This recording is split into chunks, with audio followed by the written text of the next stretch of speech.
सिंहद्वार दीपटे आज्ञा गोटे पटे छाउणी मठ आउ गोटे पटे बड़ छता मठ। ए बड़ छता मठरे सबुदिन आज्ञा जलुची वैष्णव अग्नि। ए छाउणी मठ आगे आपण माने देखिबे गोटे कुह अछि जो कुहर पानी की जगन्नाथ महाप्रभु जेतेबेले रथ यात्रा करने को आसंती रथ उपरे थिला बेले सिंहद्वार आगे जेतेबेले जहा नीति हुए ए छाउणी मठ कुहर पानी आज्ञा जाए।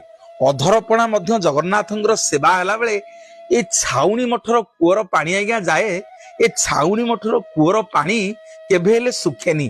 जानिछंती कोन पे आना छाउणी मठ जने संथ थिले तांको ना बलराम दास। बलराम कोटर ये जे संथ जनक सेते बेले गजपति समुद्र हावारे जेतेबेले क्षति हला मंदिरर सब कारुकार्य नष्ट हला चूर्ण आउ गुड़ मिसेइकरी गजपति चिंता कले मंदिर को छाउणी करिया पई।